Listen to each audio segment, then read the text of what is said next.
Ngayong adlaw mga amigo, mga higala na ko. Ang kaning atong problema ron kaning SkyDrive Sports. Nag-uban ni siya kanang patay-patay sige palong-palong. Pag biyahe nila galing city papuntang dito sa probinsya, namamatay. Tapos maya-maya namamatay ulit. Tapos hanggang sa hindi na talaga siya umaandar. So ngayon na-check natin yung battery dito lubat. Tayo okay. Tawag daw lang eh. Na-check natin to. Ito yung una natin gawin. Na-check natin to kanina.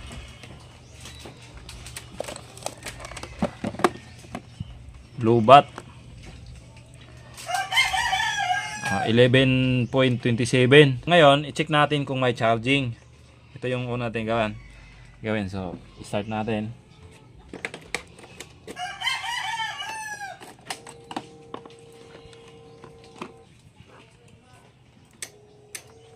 Wala. Pumipitik lang yung ano.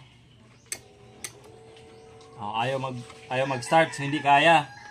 Low-bat. So sinadyakan, maandar siya. Problema nito maya-maya, pag ano na, namamatay na bigla. So dito, pag chine-check natin dito sa charging, pag chine-check natin dito, tingnan mo yung charging.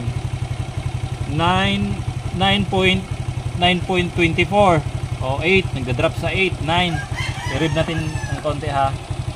Videohan mo dito sa tester, yung kita. Hindi siya umaangat ng 13, dapat aabot ng 13 to. 13 volts hanggang pataas. So, nagda-drop siya, So, ibig sabihin nito, sira yung pinaka-charging system niya. Possible, sira yung regulator, o di kaya stator, yung charger doon, charger coil, o di kaya, tiyan mo na, mamatay na, o di kaya may putol na wire. So, isa-isahin natin ito pag-check. Nag-drop na siya ng 9, pag naka-on. So, check natin dito sa harapan. Naka-on yung motor. Check natin dito sa wire. Ito, ilapit mo dito kayo. Itong wire na lang. Itong wire na pula, ito yung positive. Positive. Itong black stripe, white, negative. Tingnan mo dito sa tester. King tester. 9.69. So, walang putol dito sa line na to. So, dito tayo sa itong yellow. Yellow na to.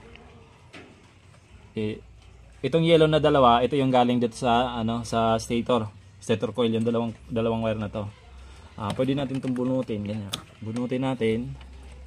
Saksak natin dito sa yellow at dito sa ground. Itong ground na black. Videohan mo dito, Kim. Tapos try ko i-start. Ay padyakan kung umaangat. Itutok mo kung umaangat yung dito sa wala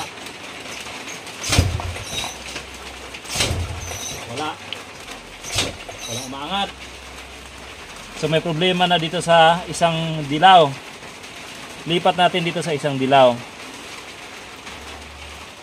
na may white. Dalawa kasi yan eh. Yan. Tapos videohan mo ulit, padyakan ko.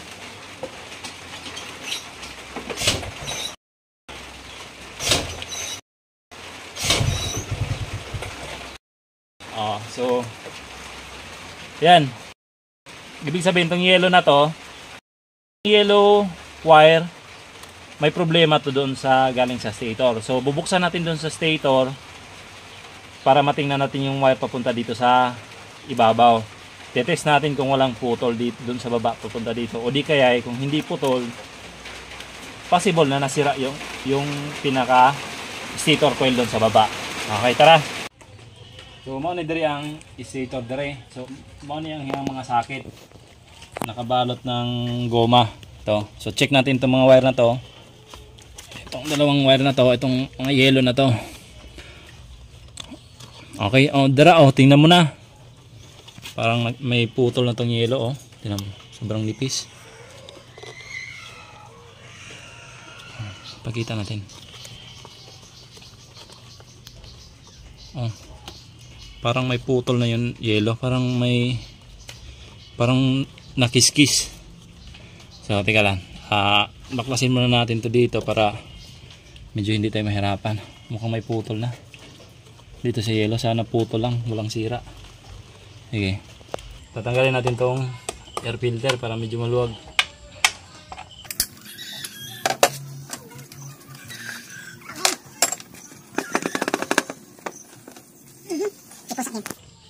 Yan nga, itong wire na to parang putol nga. Oh. Ano, parang nahati siya. Maliit na ng wire. Ito to. Yung isa buo, ito isa putol. Tanggalin natin.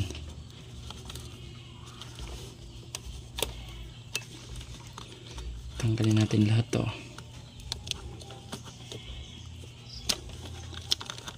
At itong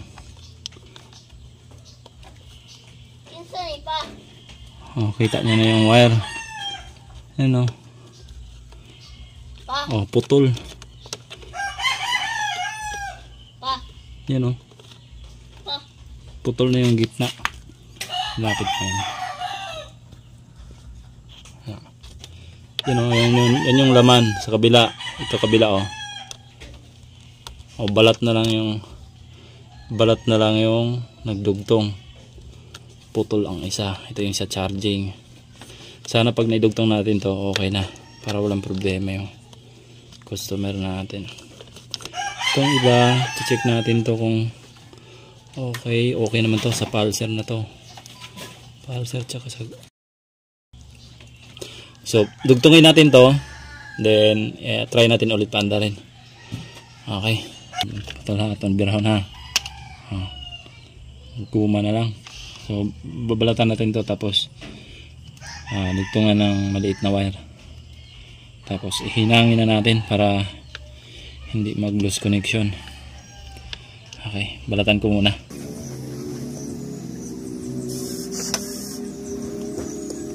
Okay. Dugtong na yung wire. Nahinang na natin. Nadugtong na ng wire. Salpak natin sa mga socket. Tapos, testing na natin kung may charging dun sa regulator. Ayan. Mamaya na natin tipan. Ganyan lang muna. Tara. So, testing natin tong galing sa stator. Ito. Ayan. Videohan mo lang dyan sa sadyakan ko. Tingnan mo kung may kuhan ha.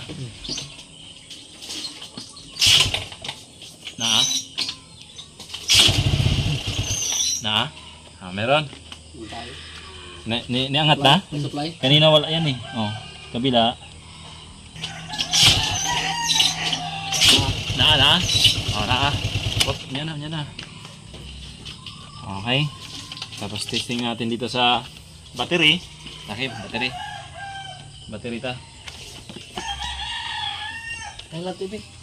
Kanina yung reading nito is nagda-drop yun ng 8. 10 pag naka-andar, pero pag hindi naka-andar nasa 10. 9 na lang, 9.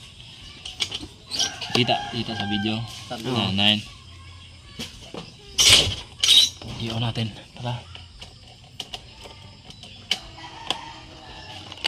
Okay, pag naka-on 8.58. Abot na ng 13.